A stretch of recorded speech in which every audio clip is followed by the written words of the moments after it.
Marriage is not a test drive. किससे विवाह करूं मैं? लव मैरिज परमेश्वर की ओर से है या अरेंज मैरिज परमेश्वर की ओर से?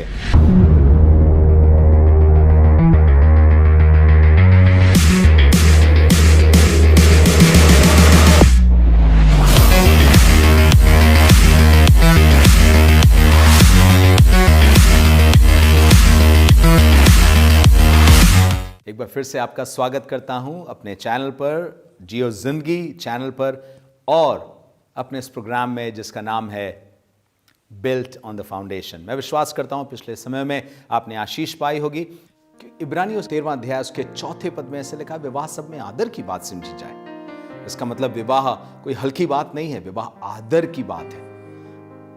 परमेश्वर ने स्वयं विवाह को इंस्टीट्यूट किया था। जब उसने हव्वा को बनाया तो आदम हव्वा दोनों को साथ मिला के उसने ये नहीं कहा कि भाई डिसाइड कर लो तुम लोग भाई बहन बनोगे या दोस्त बनोगे या सिर्फ अच्छे कंपेनियन रहोगे, दोनों एक अच्छे वर्कर बन करके रहोगे, कुलीग बन करके रहोगे। ऐसा नहीं था। उसने पति और पत्नी के रिश्ते में जोड़ा, दोनों को आशीष दी और बोला फूलो फलो और पृथ्वी को भर लो।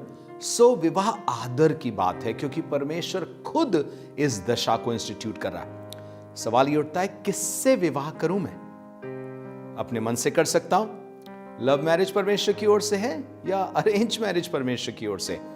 हम देखते हैं कि अब्राहम का बेटा इसहाक है जिसके लिए पूरी तरीके से अरेंज किया गया है।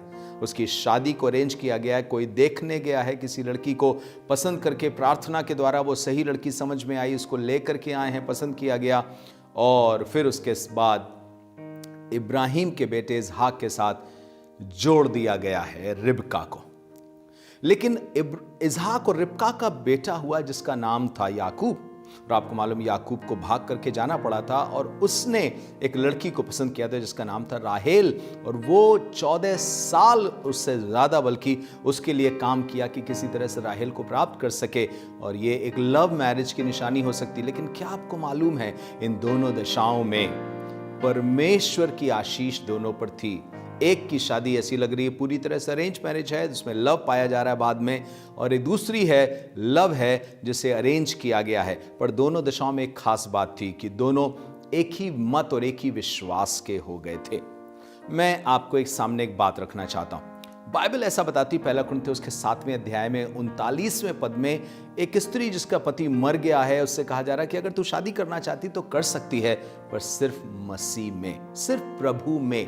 Mary only in the Lord, anybody who is in the Lord, जो प्रभु में है। इतना ही नहीं, पौलुस जब बात करता है पहले कुरिन्थियों उसके 9वें अध्याय में, क्या मुझे अधिकार नहीं कि मैं किसी मसीही बहन को ब्याह करके लिए फिरूं? उसने ये नहीं कहा क्या मुझे अधिकार नहीं कि मैं किसी को भी ब्याह करके लिए फिरूं, पर उसने कहा ना, क्या मुझे अधिकार नहीं कि किसी मसीही महिला को मैं ब्याह करके लिए फिरूं? सो मैं देखता हूं कि परमेश्वर का वचन हमें बताने की कोशिश कर रहा है कि दोनों एक ही मत और एक ही विश्वास के होने चाहिए।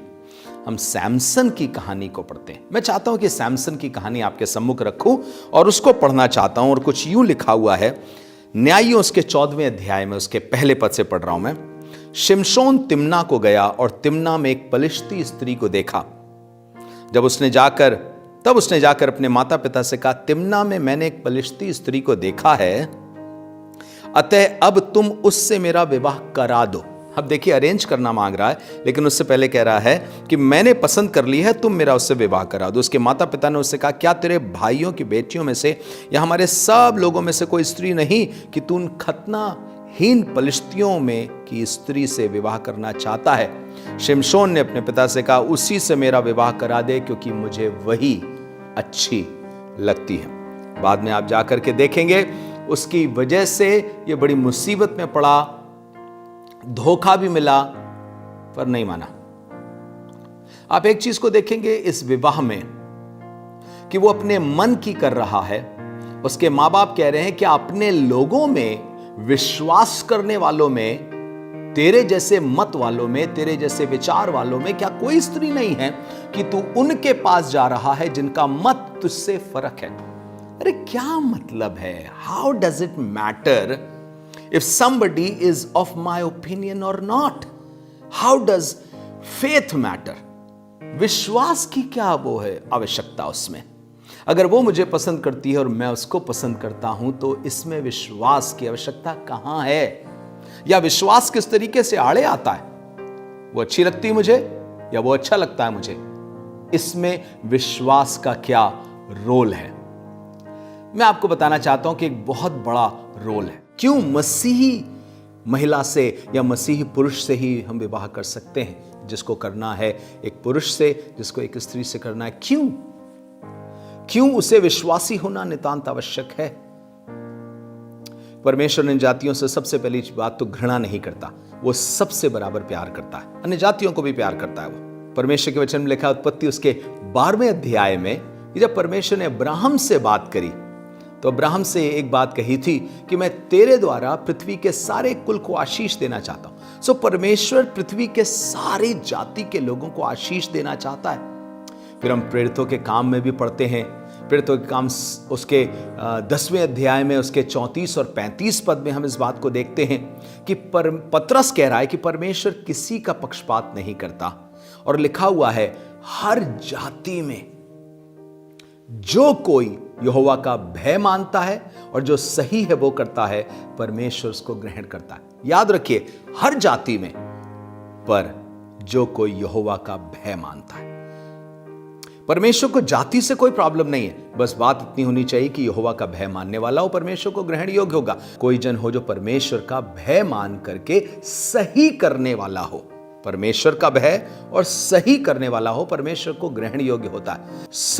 वो सिर्फ ये क्यों कहता है कि हमें मसीही या विश्वास करने वाले मसीही के साथ ही शादी करनी चाहिए? क्यों? हम देखते हैं कि वही परमेश्वर जो सारी दुनिया को प्यार करता, सारे समाज को प्यार करता, सारी जातियों को प्यार करता है, शादी के मामले में बड़ा सेलेक्टिव हो जाता है। शादी के मामले में कहता है नहीं बेटा, सबके साथ नहीं चल सकता, तुम्हें खास तरीके की कोई एक विश्वासनी या विश्वासी ही विवाह के लिए सही होगा। चुने हुए में से कोई हो, परमेश्वर को प्यार करने वालों में से कोई हो। मैं आपसे एक बात पूछना मांगता हूं, क्या आपको अपने लोगों के लिए जलन होती है? और क्या जलन अच्छी चीज है?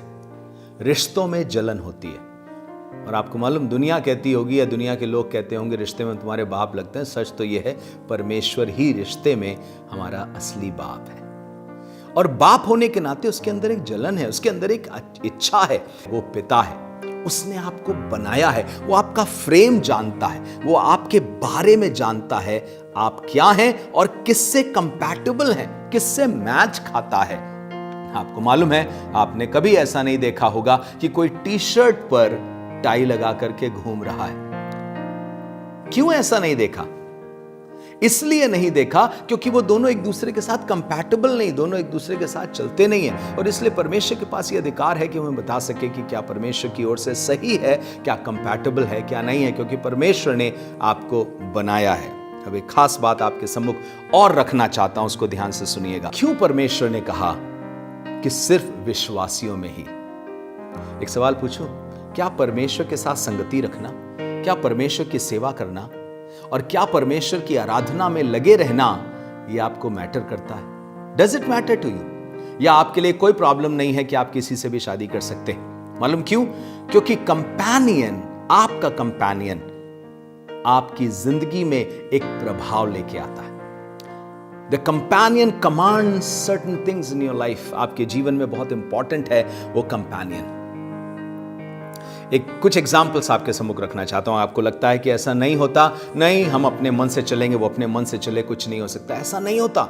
एक दूसरे को आप प्रभावित करते हैं, एक दूसरे के ऊपर आप असर डालते हैं। कि आपको नहीं मालूम, सुलेमान बुद्धिमान था, लेकिन जिनसे शादी करी थी उसने उनका मन फेर दिया था।